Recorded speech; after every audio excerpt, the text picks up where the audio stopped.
Povo santo de Deus, tudo bem? Estamos aqui no horto, eu e o Samuel.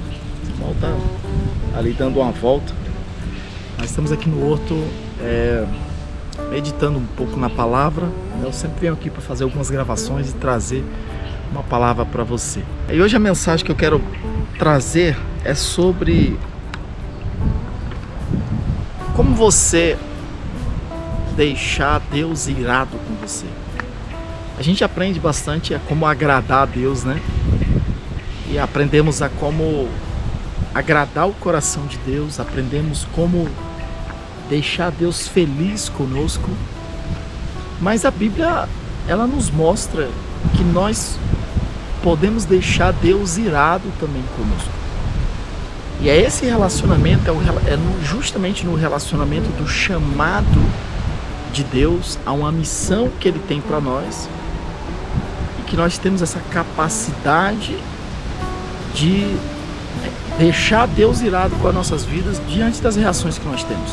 Eu estava lendo o Êxodo capítulo 4 e vendo um pouco o chamado de Deus, né? A gente que vive missões, a gente medita muito isso, é muito bom meditar, né? Quando você olha o chamado de Deus para a vida de Abraão. Pode ter cobra aí, não mexe, não vai mexer, pode ter cobra aí, tá? A gente medita sobre a vida de... Tô aqui me atrapalhando essa moça. A gente medita sobre a vida de Abraão, o chamado de Deus a Abraão. É muito interessante, né? Abraão, ele estava vivendo a vida dele, estava como qualquer outra pessoa nessa terra, lutando pela sua vida, lutando pela sua casa. Mas aí tem um momento de Deus, do chamado de Deus para Abraão. E a gente olha isso na vida de muita gente, né? No caso de Davi. Davi era um jovem, o seu pai, a sua casa, e todo mundo tinha um objetivo conjunto. O objetivo era cuidar dos animais, o objetivo era ter o pão para dentro da casa. Normal isso aqui, todo mundo trabalhando, e Davi também estava trabalhando. Mas a palavra de Deus diz que o Senhor vai até ele. Como é que o Senhor vai? Através do profeta Samuel. E Davi, ele é chamado na presença do profeta, é ungido. E aí Deus começa a revelar a Davi o plano dele, o propósito dele para a vida de Davi. E aí a gente vai vendo o chamado de Deus. A gente vê que Deus chama Moisés, Deus chama Abraão e chama de uma forma para cumprir um propósito.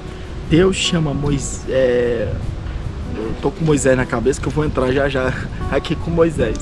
Mas Deus chama Davi de uma outra forma. E a gente vai vendo na palavra, né? Até o chamado de Saul também. Uma época eu estava meditando bastante sobre o chamado de Saul. E eu parei um bom tempo meditando nesse momento do chamado de Deus a Saul. Como Deus envolveu Saul, como Deus leva Samuel até Saul, como Deus revela o plano dele para Saul. E eu procurei esquecer o restante da história, né? Porque a gente geralmente não gosta muito de olhar esse lado positivo de Saul, porque a gente sabe o final, né? Mas eu me deti aí, eu fiquei nesse tempo meditando muito nisso, nesse mover de Deus, e comparando o chamado de Saul com Davi, o chamado de Saul com Abraão. E a gente vai vendo, aí claro, aí a gente aprende como é que ele joga fora esse chamado. E isso é uma lição pra gente. A gente vai vendo isso nas escrituras, várias outras pessoas que simplesmente jogaram fora o chamado dele. Mas aqui nós temos em Êxodo capítulo 4, nós temos a figura de Moisés. Moisés, ele tem aquele chamado, ele tem a palavra de Deus para a vida dele. Ele havia sentido no coração fazer algo pelo povo, pelos hebreus. Ele tentou até quando ele estava lá na casa de Faraó, né? A Bíblia diz que Deus, ele opera o querer e o efetuar. Isso aqui é uma coisa interessante, né? Para a gente observar. Mas ele tinha aquilo, ele não sabia como fazer, ele fez do jeito que deu na cabeça dele. E aí deu no que deu, a gente sabe a história. Ele começou a fazer coisa errada, matou o egípcio, foi aquela coisa, teve que sair correndo do Egito. E estava lá na terra de Midian, parece que assim, a coisa tinha dado uma reviravolta na vida de Moisés e tudo havia mudado. E quando ele está ali, vivendo a sua vida, casado, cuidando da sua esposa, dos seus filhos, novamente Deus vem até Moisés. E Deus apresenta o chamado dele a Moisés. É engraçado, porque nesse texto a gente vai vendo, tomar meu tereré aqui, a gente vai observando como que Moisés ele vai dando desculpa a Deus. Eu não sei fazer isso, eu não sou aquilo, e começa a dar desculpa diante de Deus, diante das suas incapacidades. Quantas pessoas não fazem isso também, né? Ah, Deus está me chamando para a missão, mas eu não tenho dinheiro. Ah, Deus está me chamando para a missão e Deus já me mostrou que eu tenho que fazer o trabalho em tal lugar, mas eu não tenho dinheiro, eu não sei isso, eu não sou preparado. E começa as desculpas. Analisando esse chamado de Deus para Moisés e vendo como Moisés apresentou diante de Deus tanta incapacidade, eu chego à conclusão, e você vê esse relacionamento de Deus com Moisés, compreendendo a falta do conhecimento que Moisés tinha, daquilo que ele podia fazer em Deus. Diz aí, como é que Moisés poderia mandar tanta rã para dentro do Egito? Onde é que ele ia conseguir tanta rã? Teria ele capacidade de fazer isso? Não, né? Então ele conseguiu, ele fez, porque ele foi a ferramenta de Deus, mediante o poder de Deus. É claro que isso está oculto diante de Moisés. Então Deus entende isso aqui. Olha Moisés.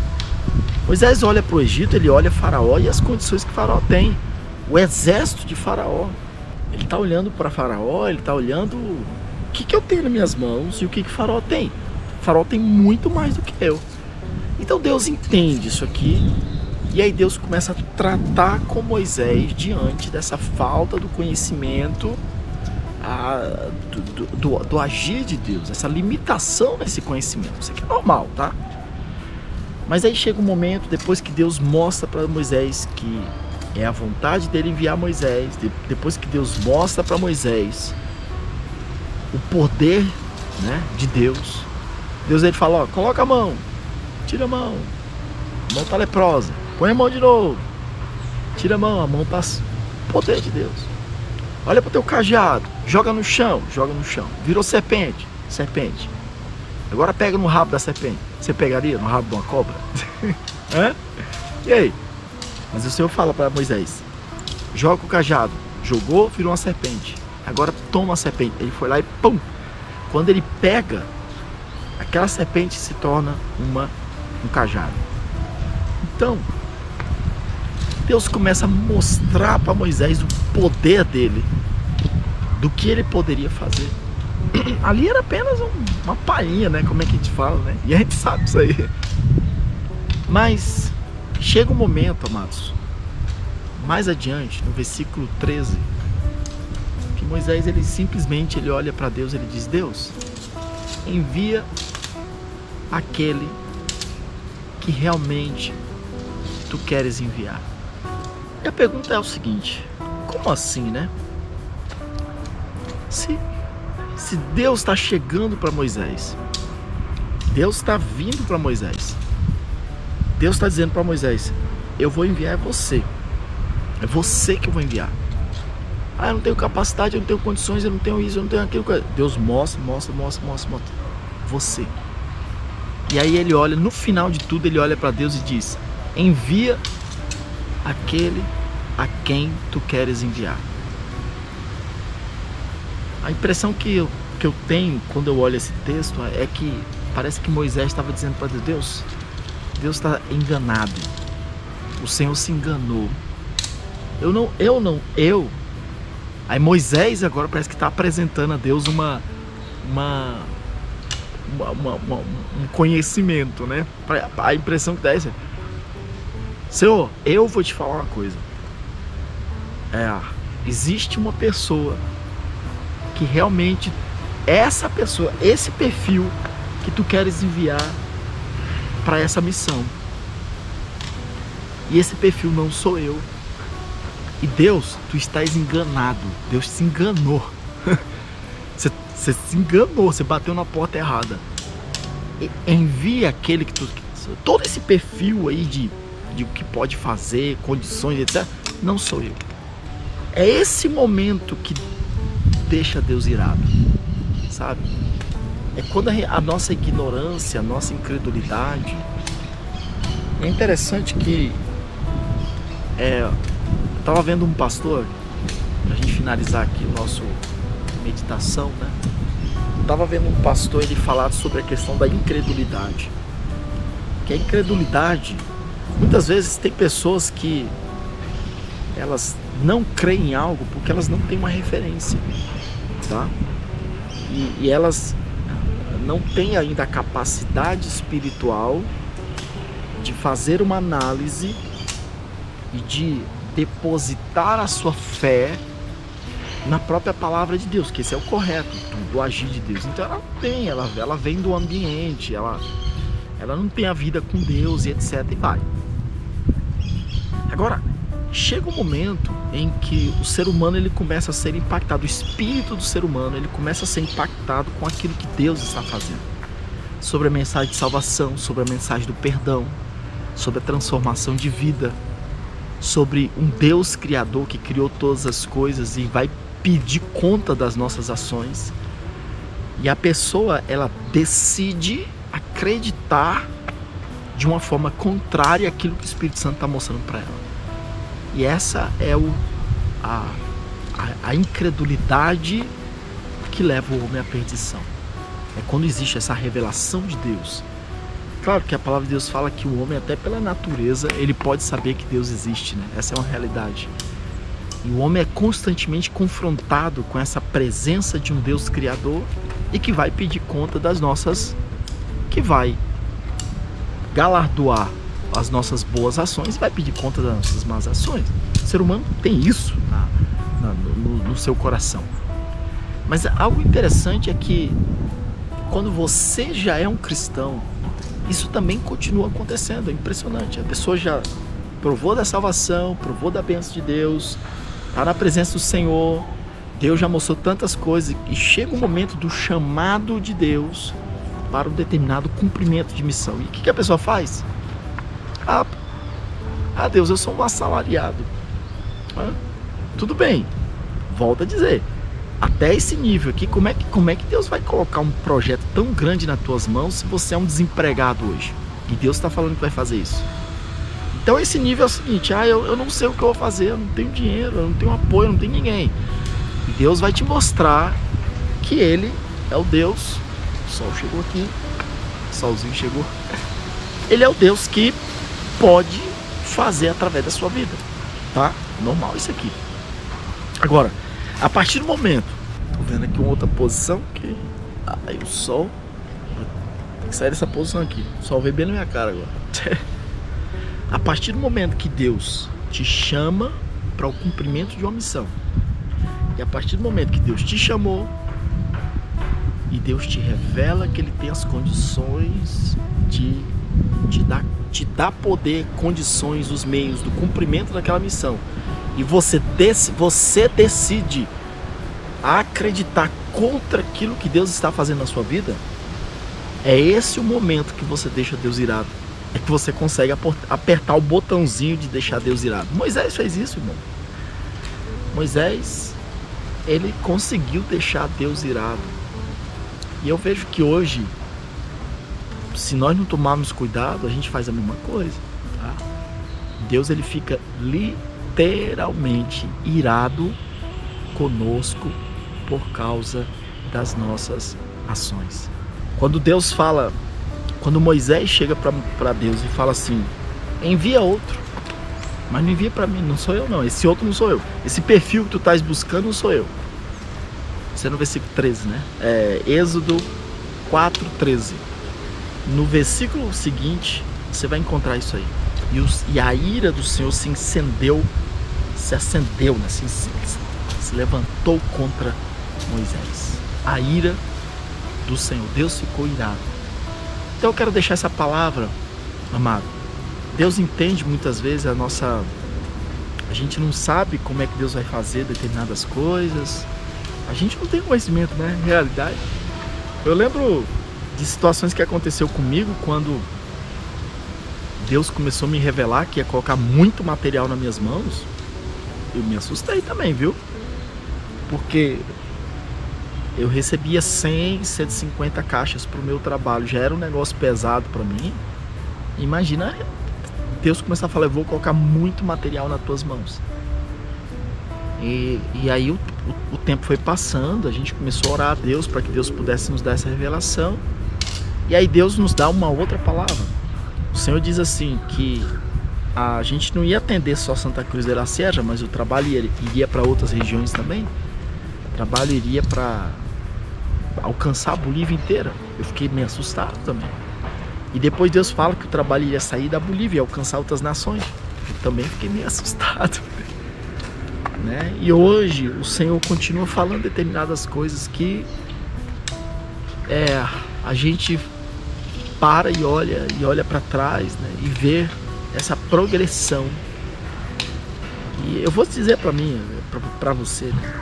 Coisas que muitas vezes eu penso daquilo que Deus tem falado que vai fazer e vai continuar fazendo.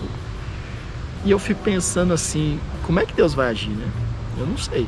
Eu não estou dizendo que eu tenho dúvida de que Deus vai fazer, tá? Mas eu fico pensando assim, como é que Deus vai, de onde é que vem, né? E aí entra o momento da gente orar a Deus. E eu sei que, não estou dizendo que eu já cheguei àquele limite de, eu creio, Deus falou, não é isso não. A gente está sempre crescendo, sabe? E Deus vai colocando cada vez mais coisas nas suas mãos que meio que te assusta, né? A gente pode também ser reprovado em algumas coisas, tem esse fator também. Deus quer te levar para um outro nível e te colocar mais coisas na tua mão, mas a tua incredulidade, a infidelidade, um monte de coisa, né? O egoísmo e o que vai acontecer? Você perde o foco do chamado de Deus, coloca o foco em você mesmo e aí o negócio desanda, tá? Então assim, mas é muito importante você entender isso. Você deve crer naquilo que Deus está fazendo com você. Deus vai te revelar, vai mostrar o poder dele, o cuidado dele, tá? Mas procure confiar na palavra do Senhor e saiba que ele é um mantenedor, né? E ele tem poder de fazer aquilo que está falando que vai fazer. Deus falou que vai fazer, então ele vai fazer. Ele pode ficar certo nisso aí, tá bom? Bom, um abraço, Deus abençoe. Estamos aqui com mais uma meditação. Vou te convidar, né? Vou te convidar com uma zoada aqui de Samuel. Samuel tá fazendo zoado, Samuel. Eu vou te convidar a você se inscrever no nosso canal, tá? Apertar o botãozinho aí, inscrever, se inscreve. Eu também quero te convidar a você a cadastrar o seu e-mail. Como é que faz o cadastro do e-mail, pastor? Primeiro link da descrição vai ter assim, ó, informativo missionário. Aí vai ter um link, você clica para cadastrar o seu e-mail. Não paga nada. A pergunta ultimamente é, quanto é que custa, pastor? Não paga nada. Você vai começar a receber nossos e-mails, nossos informativos, tá? Claro, nos informativos às vezes eu faço campanha, eu falo de necessidade de frete, às vezes uma viagem que eu preciso fazer, alguma coisa. Aí eu apresento, mando para todo mundo, vai para você também, tá? Mas não é que você é obrigado a pagar alguma coisa, não tem nada a ver, tá? Boleto, o pessoal confunde muito. Não, isso é grátis. Você só vai clicar no informativo missionário, você vai clicar e vai abrir uma tela. Aí você vai colocar o seu nome e seu e-mail, só isso aí. E aí quando você fizer isso, eu vou estar mandando os meus e-mails para você, e-mails informativos, amém? Bom, um abraço, que Deus te abençoe e até o nosso próximo vídeo, tá bom?